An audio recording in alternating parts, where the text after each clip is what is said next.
welcome back to our career podcast. Today we have a very special guest. Her name is Olivia Popnoe, and she's a medical physicist.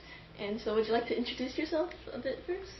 Yeah, so my name is Olivia. I'm 32 years old, so I've been doing this for about 7 years after grad school, 5 years after residency. Wow.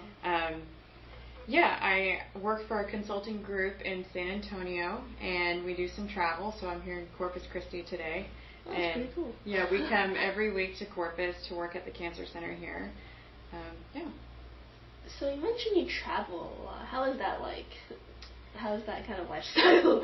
So it's interesting, and I have 2 small kids, so I will say that my work-life balance is actually very good. So I do come down here and usually stay overnight once a week. But other than that, I'm really not traveling a whole lot besides coming to Corpus or maybe Laredo, kind of jumping around like that. But, with my career, I work for a consulting group, but some people work in hospitals. We call it in-house physics. They do that kind of thing. So there's really a wide variety for medical physicists on what your lifestyle could be like. Okay. So for you personally, what's it like in your typical day of work? Yeah. Let me start. I am by saying a little bit about medical physics. Yeah. So when you are in high school, I'm sure you might take a physics class, right? Yeah. And it's all kinematics. Like the car is moving this fast with this velocity and all that. But further in physics, there's a lot of particle physics. That's interesting. Yeah, so photons and energy and... We don't really get to learn that much. No, definitely not. Not till college. And it's way more interesting than the kinematics, I will say. But we use radiation to do a lot of different things in the medical field. Mm-hmm. So medical physics is really just a very applied field of physics. So we take the physics of radiation and we use it. And so when you go into medical physics, you can go into diagnostic imaging or radiology, and you can specialize in radiology, or you can specialize in radiation oncology, radiation therapy. So if you specialize in imaging, which I actually am specialized in we'll call it radiology. It's if you get a CT or an MRI or ultrasound or that kind of stuff, we're the ones who make sure that the dose is what you think it's going to be. If a patient gets a lot of dose, we do dose calculations. If a patient gets a CT and didn't know she was pregnant, we do fetal dose calculations. Sounds important. It's interesting. Or like if somebody's going to put in a CT scanner, they have to put lead in the walls to shield. We do all the calculations to tell them how much lead needs to go where, or that kind of thing. So that's our radiology side. So that's our radiology side, and then the other side is radiation oncology. Which is using radiation to treat cancer. Right? And so we do similar things on this side. When you put a patient in the machine, the doctor says, I want them to get this much radiation to treat their cancer. Yeah. We're the ones who make sure that that's what they're getting. That it is what you think it is, and the same thing. We do, calculations for how much lead needs to go in. Is everybody safe? Is everything being done safely and correctly? That's a lot of what we do. So it sounds very detail-oriented. Very, yeah. So I guess, are those some of the skills you need to be a medical physicist? Very math heavy. Math heavy. Yeah, you're going to have to go through a lot of math to go through graduate school. Let's see. So my undergraduate, I doubled in math and physics. I really like math. I like math too. So. It's very good. And then in graduate school, I went on to do medical physics. That's cool. So I just have a couple questions about the education to get to get into your field. So could you tell us a little bit about perhaps your college experience, like what kind of courses you needed to take, or if there are any barriers to coming into the field? Or? Yeah, so I will say I totally stumbled into this field. I didn't go to college thinking, oh, I want to be a medical physicist. No, I actually thought I was going to be an engineer. Oh, okay. Yeah, and then I got into physics, and I really liked physics. When I was in undergrad, I took all of the classic physics and math classes. Like on the math side, they do, abstract algebra, differential equations, all of that, all the calculuses, all of that.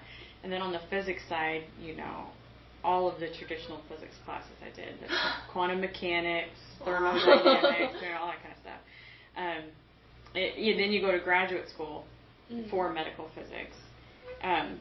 So there's a lot that people don't know very well until they get into the medical physics thing, because there's a lot of specific rules that really? Yeah, you have to have had certain physics classes as undergrad, and then you have to go to an accredited medical physics program. Oh, wow. And then you have to go to an accredited residency. Oh. Yeah. And then you have to spend, when you get done, then you have to spend about a year finishing the boarding process, the testing. Oh, wow. Yeah, and then you're done. So it's really very analogous to like what MDs do.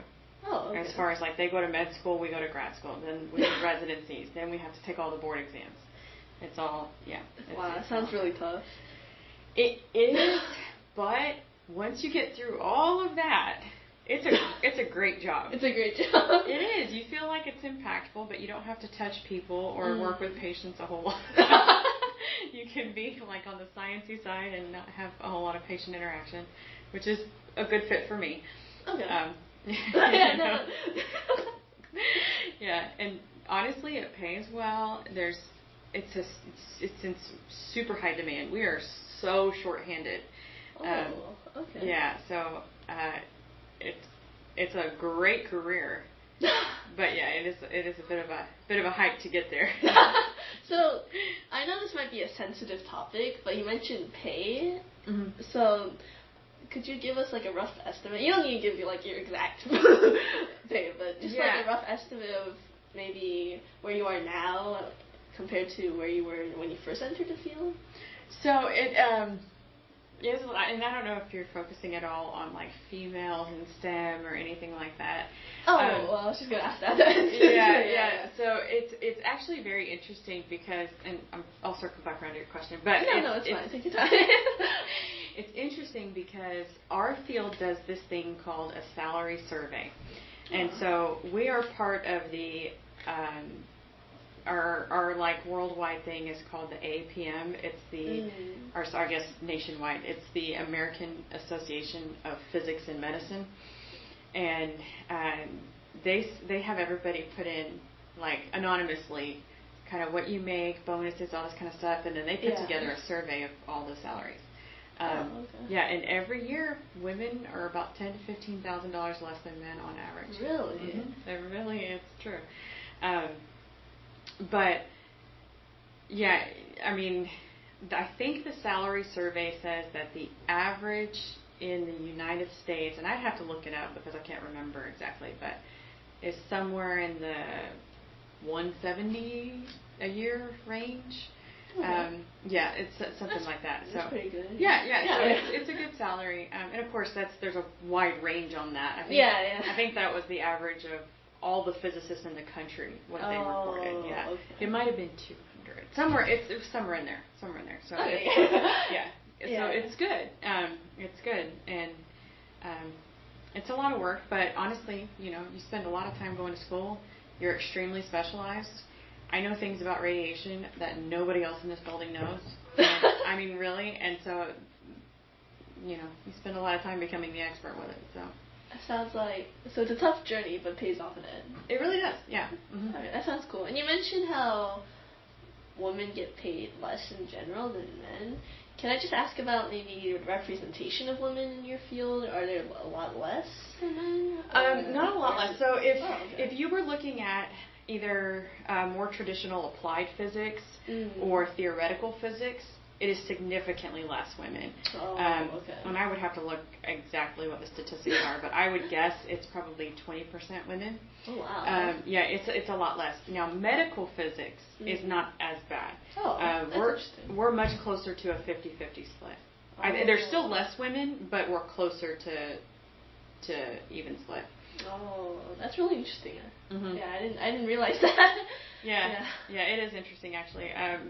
We joke around that we're of the physics community, we're the normal ones. Yeah, well, because it's kind of a social job a little bit. Like, we have to interact with the doctors a lot. We have to interact with the therapists, occasionally patients. We have to be social enough to work well with everybody. And they always have questions for us, so we have to be able to communicate effectively.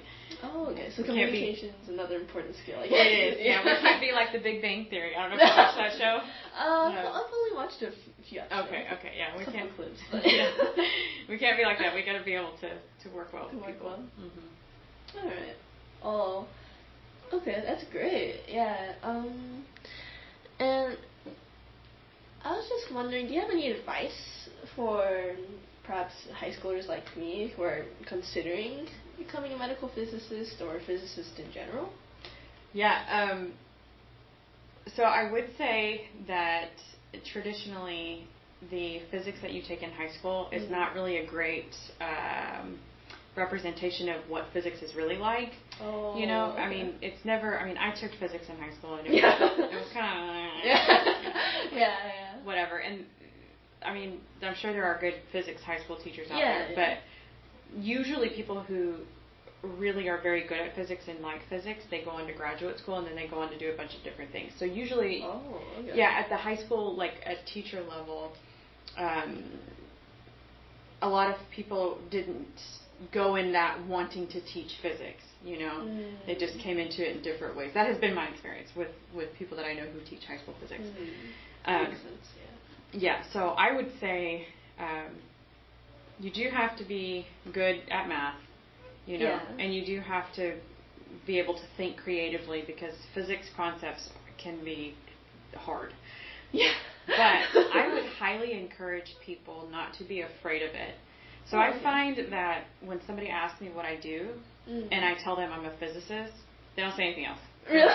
Oh yeah, it's like the word scares people. Seriously. Oh, wow. Yeah, they're like, I can't understand that. It's too smart for me. It's too smart for me. Don't be afraid of it. It's not. It's really just the study of the world. That's all physics means. The study of the things around you. How things work. How things work. That's all it is. Yeah. That sounds interesting. So don't be afraid. Do some research. Look into it, or even other fields that are closely related, like biomedical engineering, closely related. They develop the tools that we use in medicine. So it's really closely related. It is. Yeah. Oh wow. Yeah. So don't be afraid of it. If you like a challenge, you're good at math, go for it. Sounds great. Yeah, I know. Especially since, right now it's summer, but the past school year, my grade we were required to take physics, and I know a lot of people were struggling with it. So, but personally, I'm really interested. So I would love to explore more about physics in general and perhaps careers related, like becoming a physicist. So, yeah. Yeah, you could take when you get into college, just take like a nuclear physics class or like a particle physics type of class or that sort of thing, and you will be able to get an idea of because there's a lot of different branches of physics, But we're really like on the,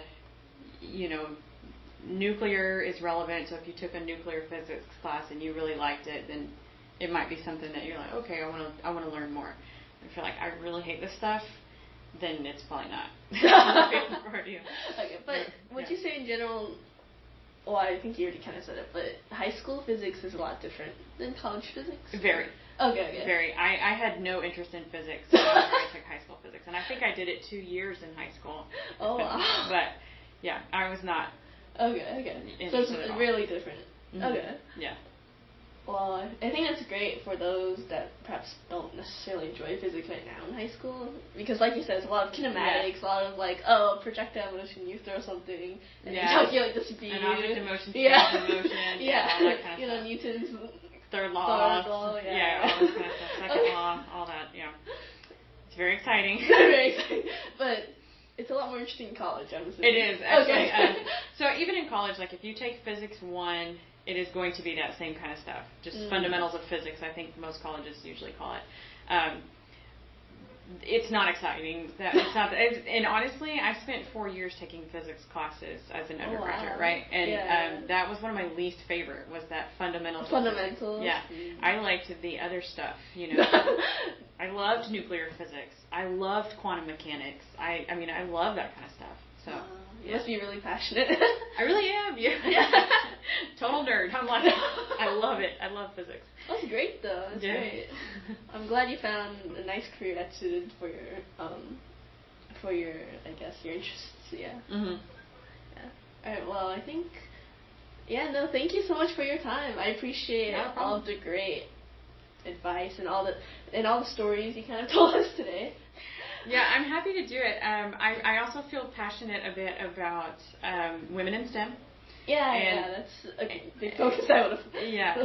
Well, and like minorities, you don't see a lot of. I'm a Hispanic woman. You don't see a lot of Hispanic women in STEM, and so I love to. I'm always so happy to talk about it, and always so happy to encourage people, because I want everybody to know that you can do it. Yeah. You know? Don't be afraid of it. Do it. I mean, it's achievable.